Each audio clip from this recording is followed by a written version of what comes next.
Prime Minister of the Republic of Kenya, aka Baba, leader of the minority, Mheshimiwa Wandai, nimeona Balozi Odembo hapa pamoja na sisi, senior government officials present, colleagues, esteemed colleagues from the fourth estate, karibuni sana. May I take this opportunity first and foremost to tender our sincere apology for the delay. We were to start this slightly earlier, but hapajaharibika nayo. And welcome to this press briefing. And at this juncture, we are going to have our two esteemed leaders update us on the status of Kenya's bid on the African Union Commission chairmanship or leadership. And thereafter, we'll have a Q&A. We'll have about 6 questions. We will appreciate that the questions align with the subject of this briefing. And thereafter, we'll have 2 photo sessions. 1, a group photo, and 2, we'll have the 2 leaders alone on the photo. I thank you most sincerely. Without further ado, Your Excellency, the Prime Cabinet Secretary, you have the floor. Okay. Thank you. Can you hear me? Am I audible? Thank you. Good morning, everybody. The Right Honorable Raila Amolo Odinga, friends from the media, ladies and gentlemen, good morning. I am pleased to have you all here. Thank you for turning up. Today, I want to update the nation on the status of Kenya's candidacy for the African Union Commission chairmanship. But before I proceed, let me thank the Right Honorable Raila Amolo Odinga for the fruitful meeting and progressive discussions we have had this morning. As you already know, the Right Honorable Raila Odinga is Kenya's candidate for the chairmanship of the African Union Commission in the elections slated for February next year, that is 2025. Ladies and gentlemen, on this, we have a visionary leader to fire up the African Union to greater levels. The Right Honorable Raila is a Pan-Africanist who naturally espouses the Think Africa above all guiding principle of the AU Commission. Indeed, he holds dear the African Union's ambition of being a people-centered organization. The candidates' experience and leadership philosophy align with the AU's Commission's values of efficiency, professionalism, and respect for diversity. We have no doubt the candidate will pursue excellence in line with the continent's collective aspirations of the Africa we want in 2063, as framed in the AU's development framework of Agenda 2063. Let me laud our President, His Excellency Dr. William Samoei Ruto, for fully endorsing the candidate and continuing to extensively engage with his counterparts in diverse regions of the continent. So far, our candidature has been positively received. The President has energized our foreign policy, thus successfully positioning our country as a champion of African affairs in the international arena. As the Cabinet Secretary for Foreign Affairs, I continue to amplify the President's Track 1 diplomacy by engaging my counterparts across the continent.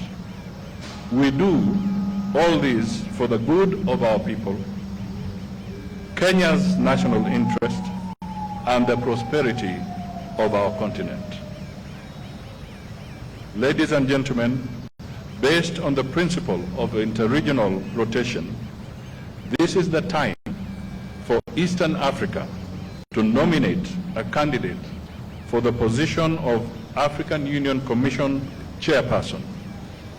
Therefore, as per the schedule of the AU elections calendar, the deadline for the submission of the regional nominations to the AU Commission is 6th August 2024, 2 months from now. Overall, the campaigns are led by the state with highly experienced and knowledgeable officers. The State Department for Foreign Affairs has established a campaign secretariat which includes the candidate's strategy team. The secretariat will prepare all the briefs for use by the candidate, develop campaign materials, including digital presence, and prepare for the public debate to be broadcast live to African citizens. This will take place 6 months before the election date. Currently, the team is farming up preparatory and application documents together with requisite translations of the resume into 6 AU languages. That is French, English, Kiswahili, Arabic, Portuguese, and Spanish. This should be ready for submission to the AU Secretariat by the end of June 2024. An empirical campaign strategy has been developed which includes identifying opportunities, challenges, and risks that our candidature faces. Additionally, the campaign involves outreach programs. Kenya is certain that our candidate, the Right Honorable Raila Amolo Odinga, has credentials and the passion to advocate for Africa's interests globally and champion for more opportunities for Africa and her people. I now invite the Right Honorable Raila Amolo Odinga to make his remarks. Thank you.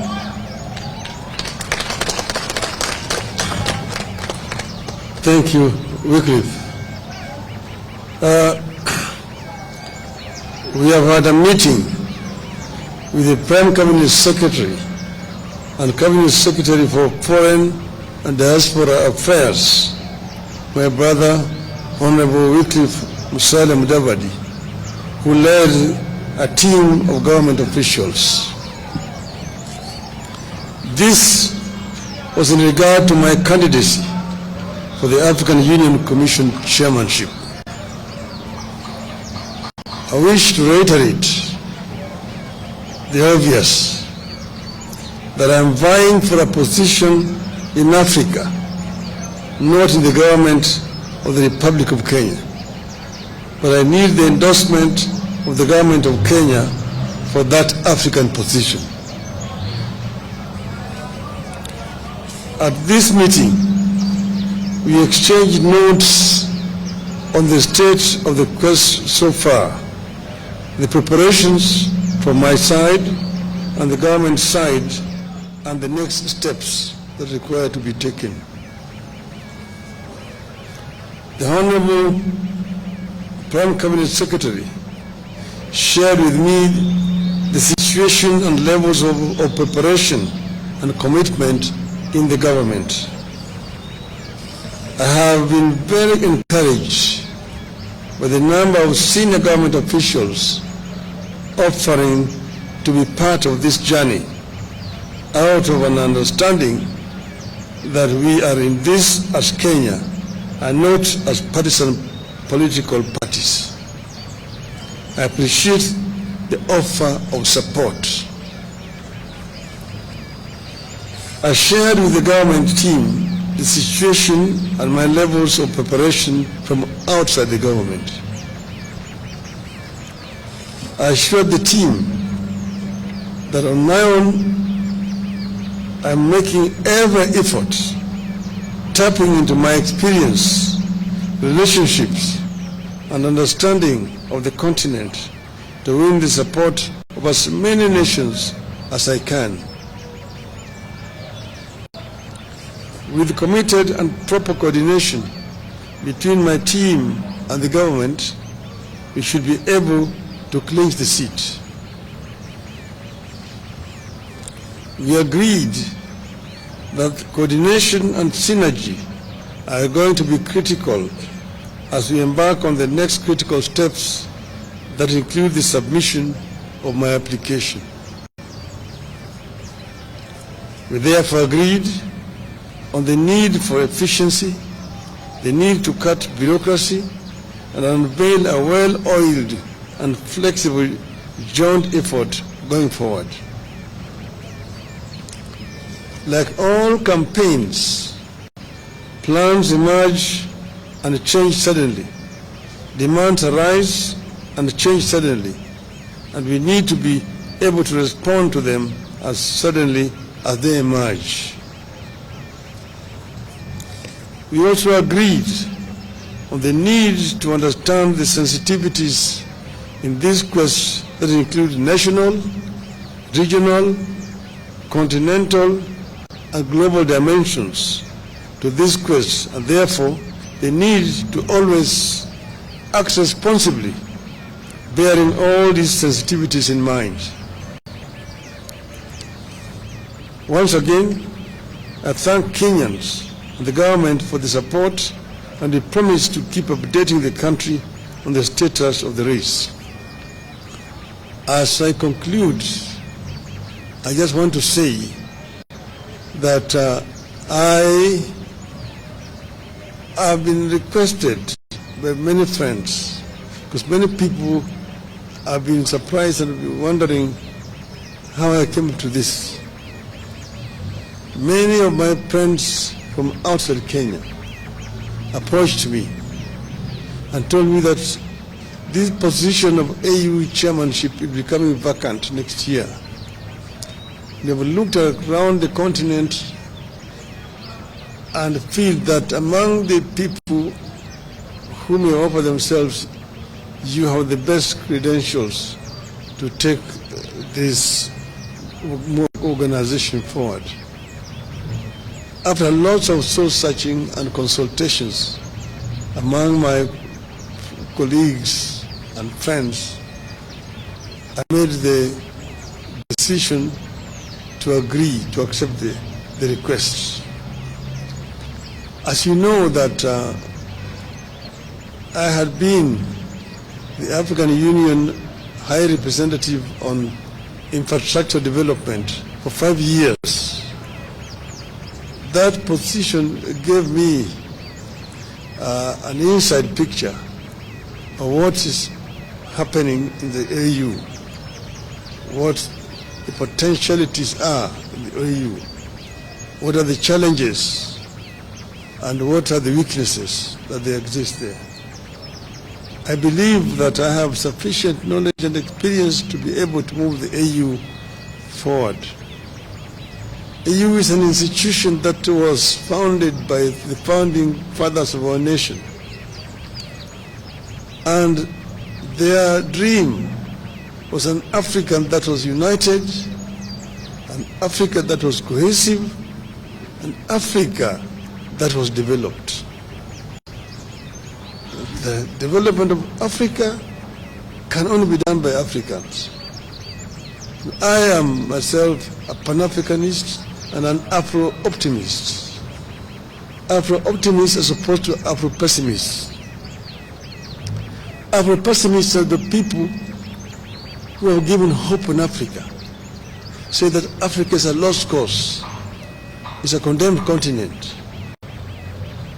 Afro-optimists are those who believe in the ability of the African people to develop Africa.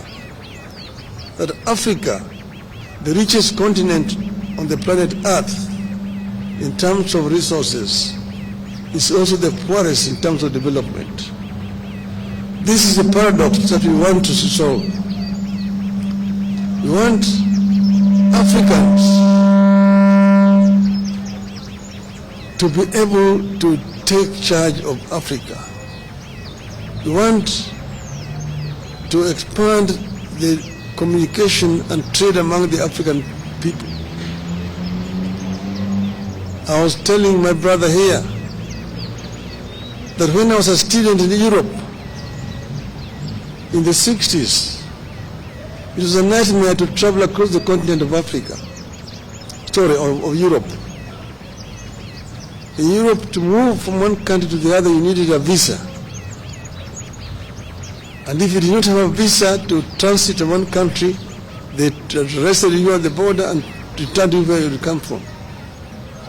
Today, you can travel across the whole of Europe, the Schengen visa. You want to enter somewhere and you can go to all parts of Europe. Yet in Africa, you still have a problem. Aliko Dangote, one of the most prominent African businessmen, was saying just the other day that he needs 35 visas to travel across the continent of Africa.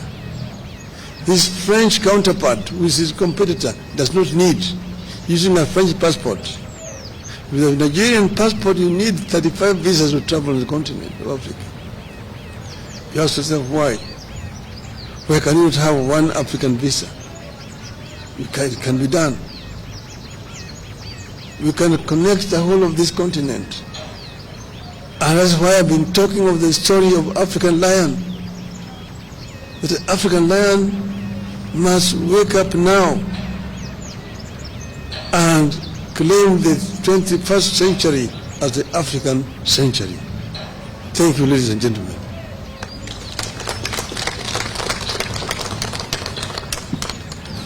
Thank you, the Right Honorable Raila Odinga.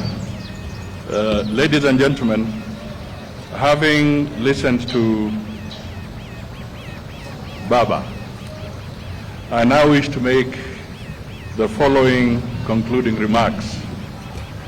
Indeed, despite the world becoming more fragmented and competitive, Kenya believes that multipolarity presents economic and geopolitical opportunities for Africa. Therefore, a whole of AU strategic approach to the emerging world will enable member states to project a common voice on global matters of consequence and enhance Africa's bargaining power for mutual benefit. And indeed, the Right Honorable Raila has summed this up. Therefore, for the continent to speak and act as one, the African Union Commission Chair the African Union will have to be more proactive and strategic in overcoming the persistent challenges that beset the African Union, namely funding shortages, logistical inadequacies, and the cyclic nature of conflicts. Additionally, the AU continues to grapple with cases of political instability and economic intricacies, weak international influence, and a new external influence driven by a new Cold War in the continent. As a continent, we therefore need to focus on dimensions that promote our unity and enhance sustainable development for the citizens of Africa. This will include infrastructural connectivity, and he has spoken briefly to that aspect from his previous assignment, reduction in costs of doing business in the continent, accelerating the realization of the visa-free program, and promoting a common language for Africa. Also important is environmental protection of the climate.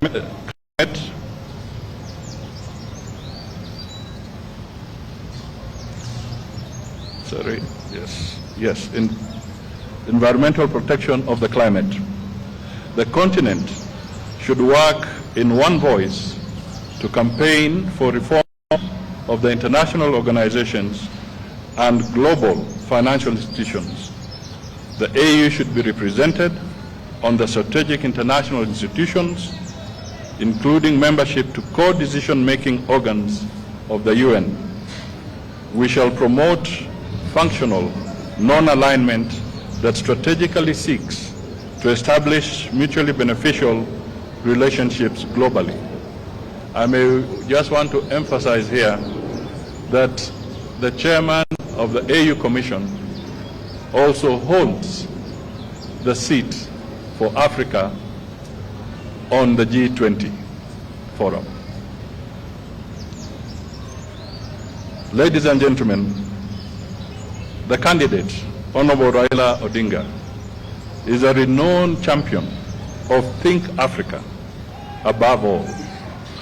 As per the AU values and inherently motivated by the AU vision, an integrated, prosperous and peaceful Africa driven by its citizens and representing a dynamic force in the global arena. Our continental body should increase Pan-African awareness among a critical mass of citizens and promote the Africanization of our elites to properly contribute Africa's development goals and discourses. Kenya therefore envisions an AU that drives the continent beyond silencing the guns to achieving peace, sustainable peace and security for collective prosperity.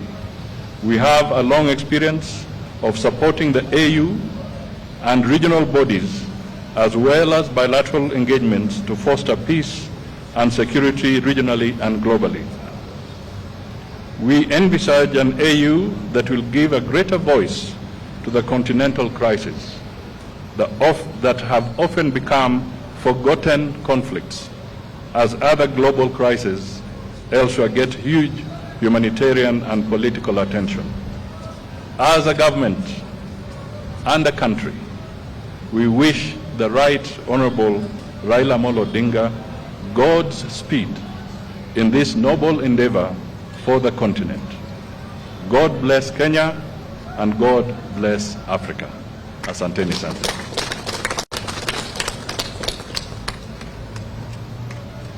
Maybe there could be just a few questions. Thank you, Excellency. We'll have a few questions. We have Brenda, step forward.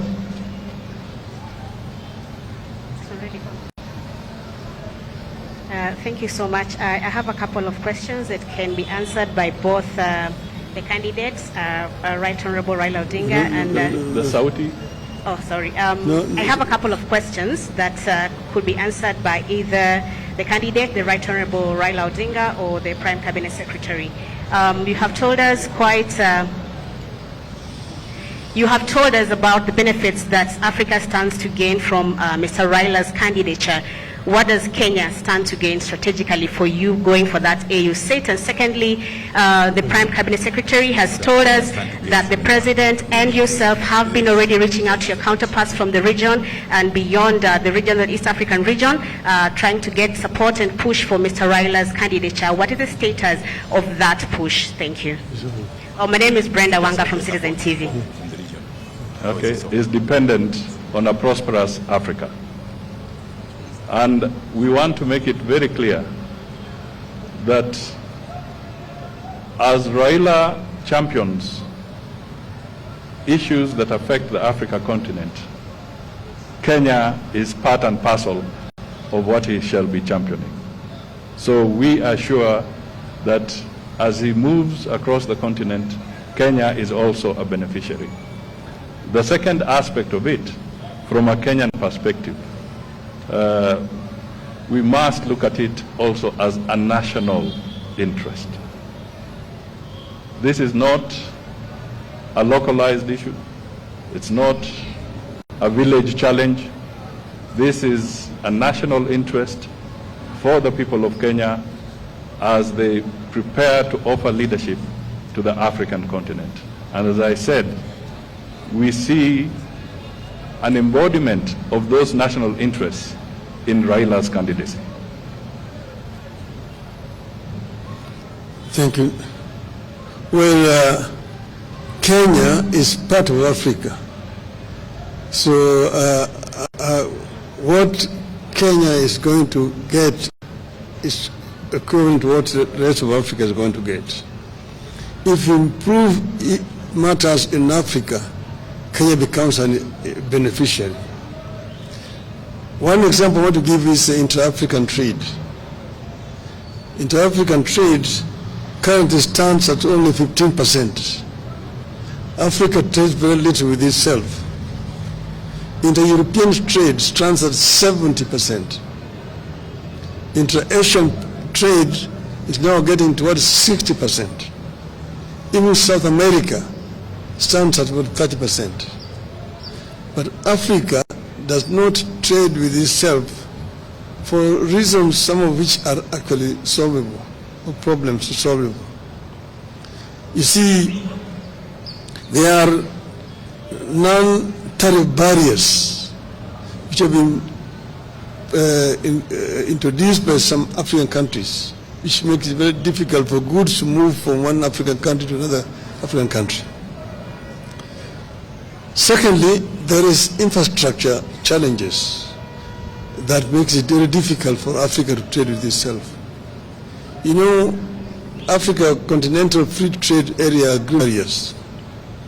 As the high representative on infrastructure, I realized the challenges. Like you've been talking about intra-African highways, the Cape to Cairo, the Dakar to Djibouti, Dakar, Lagos, Lagos, Mombasa, and so on and so forth. We've been talking about the continental high-speed railway network, one Beira to Walvis Bay, one the old Benguela line, Lobito to Lubumbashi. The other one is the high-speed railway along the coast from Lagos to Cairo.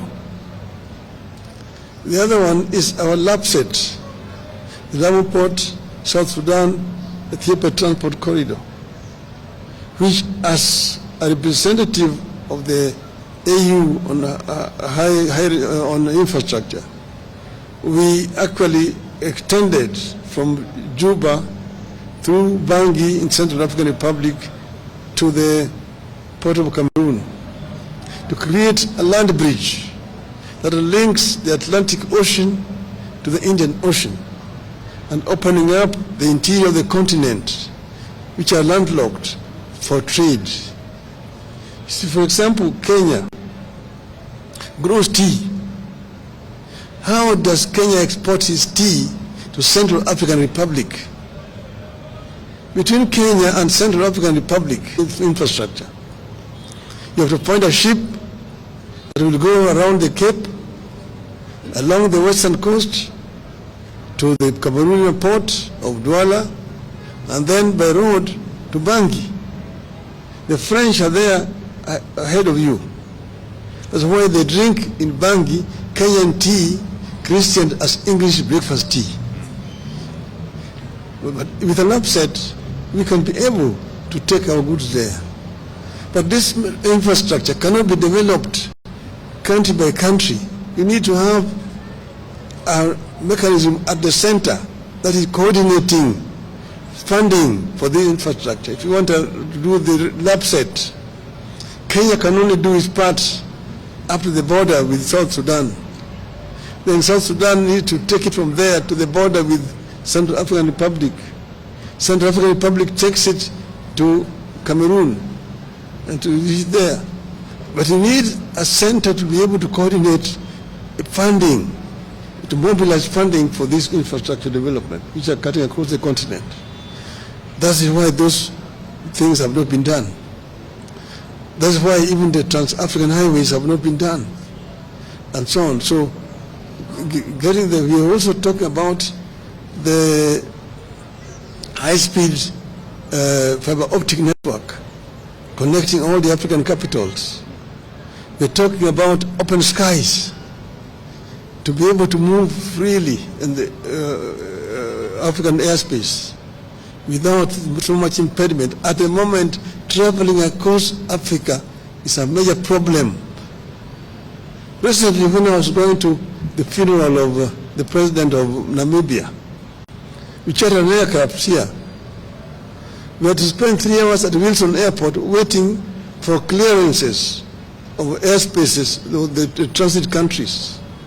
You have to get a clearance to fly over Tanzanian airspace, DRC, Zambia, Botswana, and Namibia itself. And it's expensive. The other day, I was in Salam, going to Niamey, Niger. There, you had spent 10 hours waiting. You need a clearance over Uganda, over DRC, over Central African Republic, over Cameroon, Nigeria, and Niger. And that is what is making the air transport in the continent so expensive. It is easier to move goods by air.